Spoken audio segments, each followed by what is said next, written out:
পদ্মা সেতু চালুর পর পাল্টে গেছে দৌলতদিয়া ঘাটের চিত্র।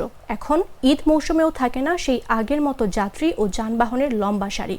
হকারদের হাক ডাকও তেমন নেই। তারপরও নৌপথে ভোগান্তিহীন ঈদযাত্রা উপহার দিতে নিরাপত্তা সহ বিভিন্ন ব্যবস্থা নিয়েছে ঘাট সংশ্লিষ্ট দপ্তর, জেলা ও পুলিশ প্রশাসন। সংশ্লিষ্ট সূত্রে জানা গেছে, এবার ঈদুল আজহায় নৌ রুটে চলাচল করবে ছোট বড় 17টি ফেরি ও 20টি লঞ্চ। এছাড়া দৌলতদিয়া প্রান্তের লঞ্চ ঘাটের পাশাপাশি চালু থাকবে 3টি ঘাট এবং পানি বাড়লে সচল হবে আরেকটি ঘাট। এদিকে ঈদ শেষে কর্মস্থলগামী মানুষের ভোগান্তি লাঘব ও যাত্রা নির্বিঘ্ন করতে ঈদের দিন সহ ঈদের আগের ও পরের 7 দিন নদীতে বন্ধ থাকবে বালুবাহী বাল্কহেড চলাচল। 10 দিন বন্ধ থাকবে জরুরি পচনশীল পণ্যবাহী ট্রাক ছাড়া সব ধরনের ট্রাক পারাপার।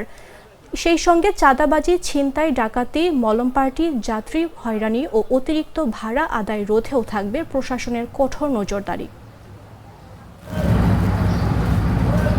ঈদের সময়টাতে ঘাটে চাঁদাবাজ, ছিনতাইকারী এবং দালালের দৌরাত্ম্য বেড়ে যায়।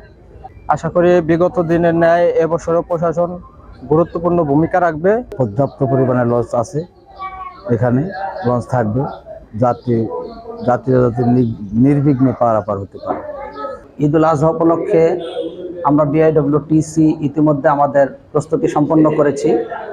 দৌলতদিয়া পাটুরিয়া নৌ রুটে পবিত্র ঈদুল আজহা উপলক্ষে আমাদের বহরে ছোট বড় মাঝারি মিলিয়ে মোট 17টি ফেরি ট্রাফিকে নিয়োজিত থাকবে।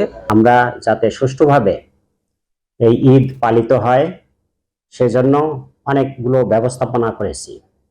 সেক্ষেত্রে যে সমস্ত পশুবাহী ট্রাক আমাদের হাইওয়ে সহ অন্যান্য রাস্তা দিয়ে আসে, সেখানে আমাদের সার্বক্ষণিক পুলিশ টহল আছে। ঈদ উপলক্ষে ঘরমুখী যে মানুষরা, তারা আমাদের গোয়ালন্দ ঘাট হয়ে যারা আসবে, তারা যেন নির্বিঘ্নে ফেরির মাধ্যমে যাতায়াত করতে পারে, কোনো ধরনের চাঁদাবাজি বা হয়রানির সম্মুখীন না হয়, সে বিষয়ে জেলা প্রশাসন বিভিন্ন ধরনের মোবাইল কোর্ট টিম, প্রতিদিনই মিনিমাম 2টি বা তারও বেশি মোবাইল কোর্ট টিম সেখানে কাজ করবে। এছাড়া হচ্ছে যে রাস্তার নিরাপত্তার জন্য সড়ক পরিবহন আইনে সহ অন্যান্য আইনগুলোতে মোবাইল কোর্ট পরিচালনা। একনল হ্যান্ড ওয়াশ 100% প্যারাবেন ফ্রি, তাই নিরাপদ হাতের জন্য আস্থা রাখুন একনলে।